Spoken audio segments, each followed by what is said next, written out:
আসসালামু আলাইকুম। সবাই কেমন আছেন? আশা করছি সবাই অনেক বেশি ভালো আছেন। আলহামদুলিল্লাহ, আপনাদের সবার দোয়ায় আমি অনেক বেশি ভালো আছি। অনেক দিন পর আপনাদের কাছে আমি আবারও একটি সুন্দর রেসিপি নিয়ে চলে আসলাম। আজকে আমি আপনাদের সবাইকে বানিয়ে দেখাবো বাংলাদেশ হোটেল স্টাইলে চিকেন স্যুপ রেসিপি। এই স্যুপটা এতই মজাদার হয় যে বাসায় একবার বানালে বারবার ট্রাই করতে ইচ্ছা হবে আপনাদের। এই চিকেন স্যুপটা রুটি, পরোটা বা নান রুটির সাথে খেতে খুবই দুর্দান্ত লাগে। একদম সময় কম দিয়ে এই চিকেন স্যুপটা ঘরে বসেই বানিয়ে নিতে পারবেন। তাহলে চলুন সম্পূর্ণ ভিডিওটি দেখে নিই কীভাবে এই চিকেন স্যুপটা বানাতে হয়। এর জন্য চুলায় একটি কড়াই বসিয়ে দিয়েছি, দিয়ে দিলাম পরিমাণ মতো সয়াবিন তেল। সয়াবিন তেল দেওয়ার পর আমি একটি ছোট সাইজের পেঁয়াজ কুচি করে এখানে দিয়ে দিব, আর দুটো এলাচ, দুটো দারচিনি, সাদা কালো গোলমরিচ অল্প 5 থেকে 6টা দিয়েছি। এগুলো দিয়ে হালকা করে একটু ভেজে নিব, একদমই হালকা করে ভেজে নিব, কোনো বেশি ভাজবো না, কারণ তাহলে স্যুপের কালারটা নষ্ট হয়ে যেতে পারে। এরপরে আমি বড় সাইজের দুটো পেঁয়াজ বাটা এখানে অ্যাড করব। পেঁয়াজ বাটাটা দিয়ে আমি ভালো করে এটাকে ভেজে নিব, পেঁয়াজের কাঁচা গন্ধটা চলে যাওয়া পর্যন্ত। সঙ্গে দিয়ে দিয়েছি আদা রসুন বাটা 2 চা চামচ। এগুলোকে ভালো করে একটু ভেজে নিতে হবে সময় নিয়ে, 2 থেকে 3 মিনিট ভালো করে ভেজে নিলেই হবে। আমি এটাকে অনবরত নেড়েচেড়ে 2 থেকে 3 মিনিট ভেজে নিচ্ছি। আমারটা খুব ভালো করে ভাজা হয়ে গেছে পেঁয়াজটা।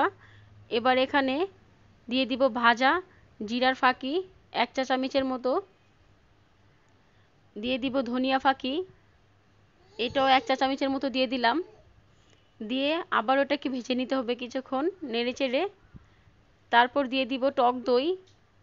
আমি এখানে আধা বাটি পরিমাণ টক দই দিয়েছি।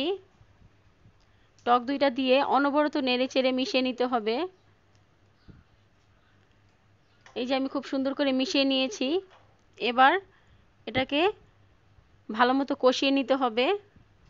দিয়ে দিলাম কিছু কাঁচামরিচ। কাঁচামরিচটা দেওয়ার কারণে এটা সুঘ্রাণ বেরিয়ে আসবে, স্যুপের ঘ্রাণটা আরও বেশি ভালো আসবে। এবার আমি চিকেন ধুয়ে পরিষ্কার করে রেখেছিলাম, এখানে আধা কেজি চিকেন হবে। এই চিকেনগুলো আমি ধুয়ে পরিষ্কার করে রেখেছিলাম আগে থেকেই, এগুলো এখানে দিয়ে দিলাম। চিকেনটা কিন্তু আমি রেগুলার সাইজ করে কেটে নিয়েছি, আপনারা চাইলে বড় বা ছোট সাইজের করে কেটে নিতে পারেন। এবার এটাকে নেড়েচেড়ে 2-1 মিনিট কষিয়ে নিব, তারপর ঢাকনা ঢেকে দিব। ঢাকনা ঢেকে আমি এটাকে 5 মিনিটের জন্য রান্না করে নিব। 5 মিনিট পর ঢাকনা তুলে দেখতেই পাচ্ছেন চিকেনের গা থেকে অনেকটাই পানি ছেড়ে দিয়েছে, প্লাস তেলও বেরোয় আসছে। এবার এটাকে আমি আরেকটু নেড়েচেড়ে নিব। চিকেনটা আবার অত বেশি জোরে জোরে নাড়াচাড়ার কোনো দরকার নেই, তাহলে চিকেনটা ভেঙে যেতে পারে।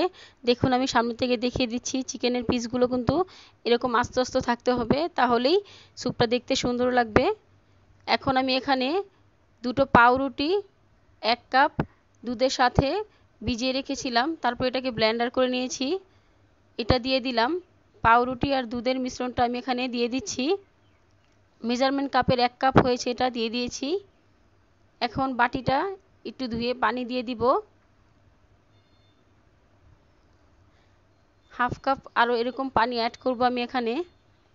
এই তো পানিটা আমি দিয়ে দিলাম, আগে দিয়েছি 1 কাপ, এখন দিলাম আবার হাফ কাপ, 1.5 কাপ মোট আমি পানি এখানে অ্যাড করেছি, দুধ আর পানি পাউরুটির মিশ্রণটা।